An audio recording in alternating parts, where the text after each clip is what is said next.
Hi, Mike and Arlen, our Philippine journey. And it's a new video today and an interesting one. So let's get on with it and try and get through it as quickly as possible. I need to say in advance, this is not a racially biased video. This is maybe culturally biased, but I try my very best to weed that part out. Secondly, let me say, look, those of you that know us, you know that we only present factual or self-experienced parts of our life in the Philippines. We try and back up all of what we do with empirical data or with other items that pretty much are like government statistics and websites and things like that. So, with that being said, you know, we've lived in the Philippines for a long time. And I want to tell you right off the get go why we chose Angeles City, number one, and then the issue between Americans and Koreans in Angeles City and how it's going to affect you no matter where you go in the Philippines. So if you're planning to come to the Philippines, live in the Philippines, retire in the Philippines, you're going to probably want to pay attention to this. All right? So we chose Angeles City not because of the party scene, although it's an added benefit. We chose Angeles City because of the benefits that it has. Its close proximity to Manila. I can be in Makati in an hour, sometimes 45 minutes. An international airport with direct flights to other international airports across Southeast Asia. Okay, Hong Kong, Bangkok, Incheon, Tokyo, the list goes on. Kuala Lumpur, Singapore, like I said, the list goes on. It's cultural diversity, because that's part of what coming to the Philippines is about, as far as we're concerned, is the cultural diversity. And finally, it's amenities, of which there are too many to go into, and it really doesn't have anything to do at this point in time with this video. Let's try and get through this with the least amount of sidetracking.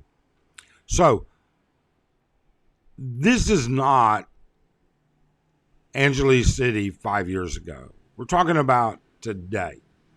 And for those of you that have been around, for those of you that have come and gone, for those of you that have visited in the past, for those of you that have lived here, you've seen the changes in the demographics in this city. That being said, I often hear, God, there's so many Koreans. Oh my God, the Koreans are buying everything. Oh my God, Inako. All right? That's Tagalog for oh my God. Are there really that many, and is it? And on the surface, because of cultural bias, I think, we come up with saying these things. So we decided, hey, let's take that out of the equation. Arlen and I spent 3 hours one night, and then I also spent another 4 hours a different night counting people. And we counted Walking Street. And the reason we counted Walking Street was very simple. People don't come here. Tourists do not come to Angeles City for the beaches. Okay?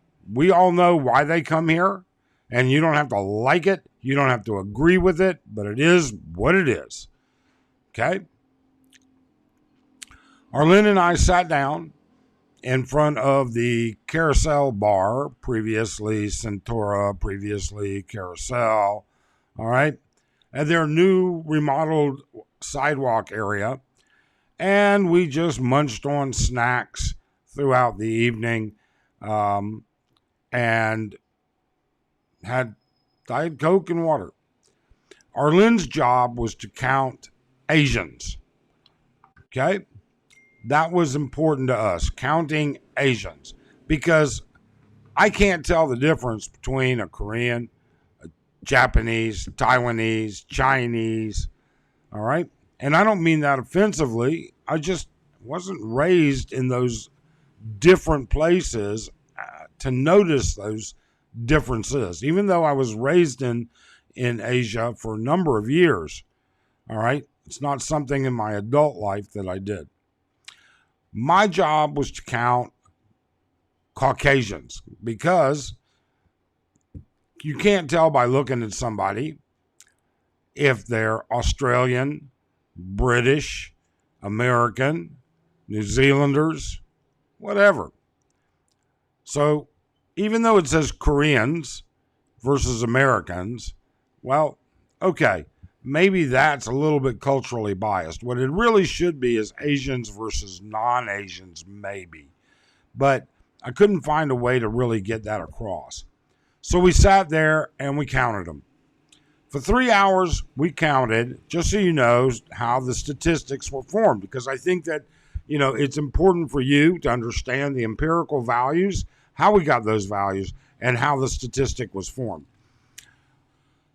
If an Asian or an American, if a Caucasian or an Asian or anybody walked past us in either direction. Now, we're right there at the entrance, the main entrance to Walking Street. And that has a small disadvantage, okay? And I'll explain that in a second. But that main entrance, Arlene, my edict was count them no matter whether they're coming or going. If you can positively identify somebody you've already counted, don't. If you can't, count them, even if it means you counted them twice.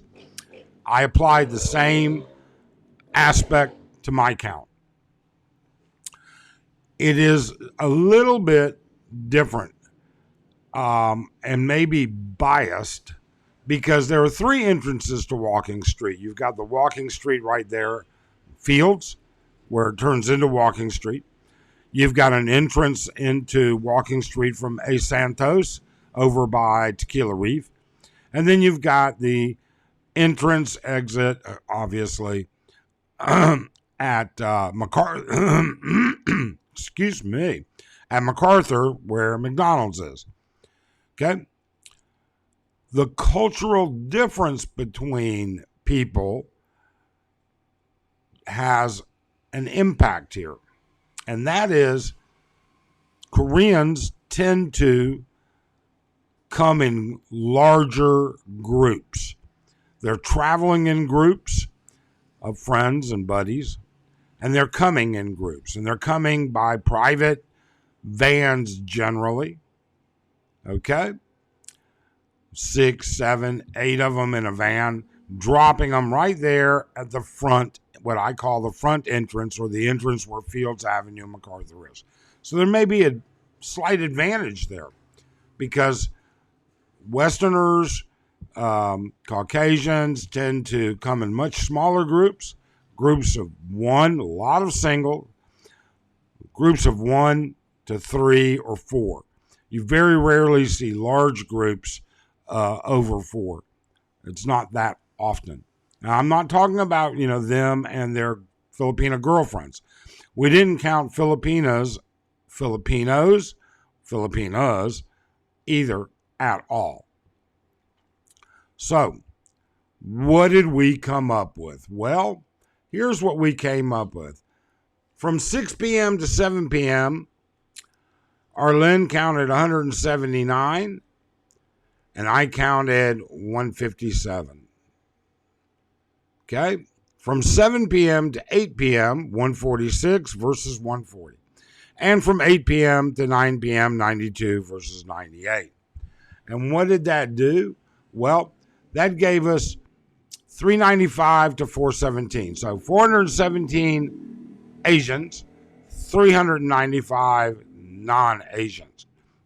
That's only a difference of 5.5%. 5.54, I think, is what comes out to exactly. And that is, we'll just round it to 6%. That isn't that much. Now, the numbers and the data get skewed, as does anything, unless you're keeping a 24-hour vigil. And we're not about to do a 24-hour vigil, all right, on all three entrances and exits.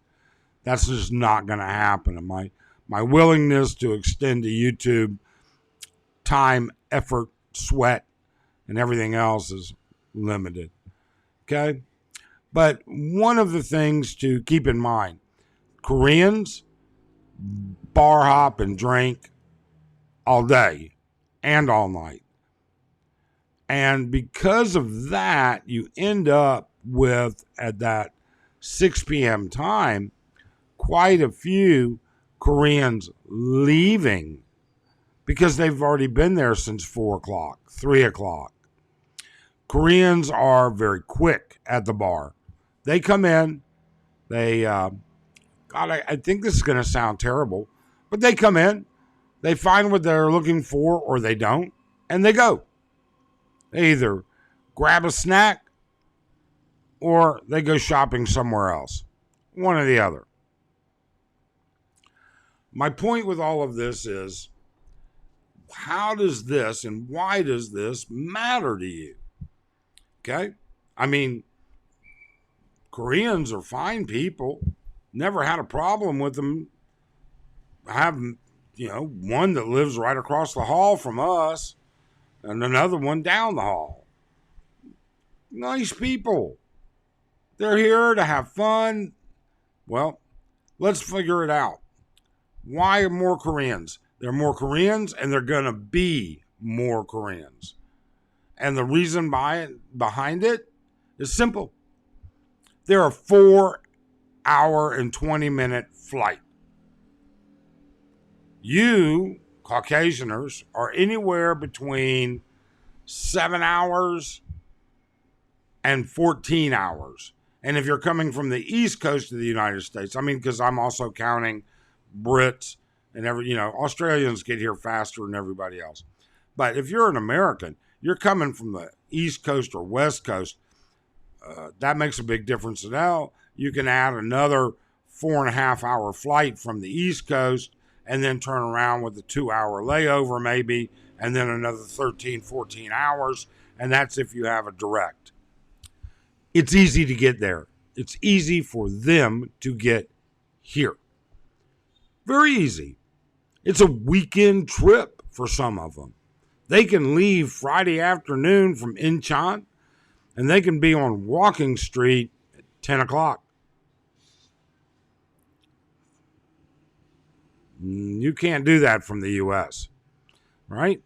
They can leave again at noon on Monday and they can be back to their home, if it's in Incheon, by dinner time. Can't do that if you're an American. It's easy for them to get here. Number two, how else does that apply to you? It's driving the cost of goods, resources, and everything that goes along with it up. I know here at Candy Palace, we are solidly booked all the time. I know over at Candy Towers 1, 2, and 3, they are solidly booked. Grosvenor is solidly booked. That means that the price goes up. To stay in a nice environment is not what it was 5 years ago. Korean restaurants, they have to have beef, chicken, pork, vegetables. They go and they buy it. That drives the prices up. Okay? But not only does it drive the prices up, I'm not saying that as a negative. The amount of the inflation has had a negligible impact on us at this point in time. Not to say it won't maybe later. The point is they're coming here for a week. They're going golfing. They're not going shopping. You can go to the malls. You don't see 100 Koreans at SM on a daily basis. That's for sure. Unless they're there to pick something up that they need or they're shopping with a young lady.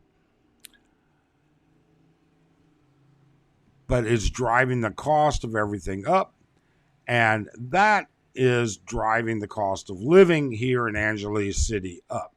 So how's that really impact you? Well, I told you that we moved here for a specific reason, or a group of specific reasons.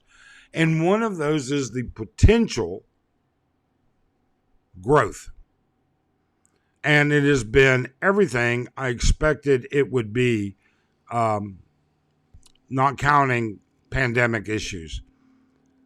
The town is full, people are everywhere, and the price of everything is going up. So if you buy a condo now, and I'm not selling condos, and condos are not for everybody, but investing in Angeles City will have positive results, in my opinion. You've got the high-speed rail coming through. It'll be completed in less than 2 years. That's going to make a huge difference. You've got Clark Global City. You've got Clark Free Zone. Angeles is literally an international airport. You've got private schools. You've got everything. Colleges, universities, technical schools, malls, everything. It's a very desirable location for investing in the future. And that's what Koreans do. They invest in businesses. They invest in housing because they know it goes up or it does work. Now, obviously, some businesses fail. Obviously, there's some money laundering going on somewhere, although I'm not saying it's Americans, I'm not saying it's Koreans, but that's just what happens in any burgeoning society and economic system.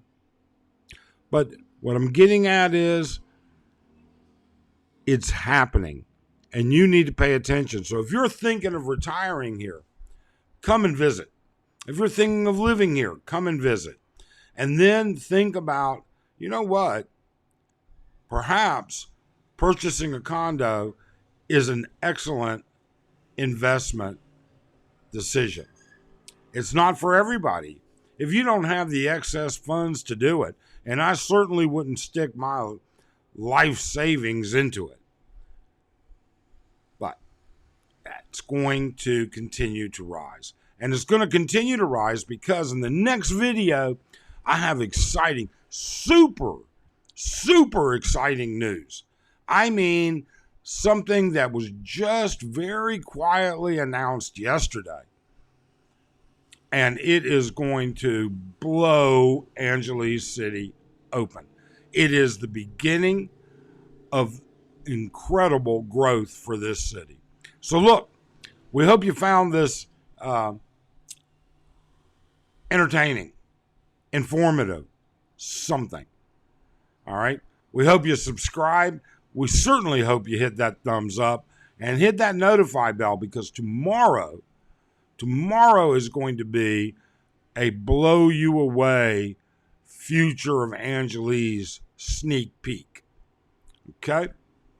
Otherwise, we hope you have a great day. And don't forget, nothing against the Koreans, the great people at all. Nothing. What I am saying is they're bringing economic change. And that's a good thing because the city needs it. Thanks. Have a great day.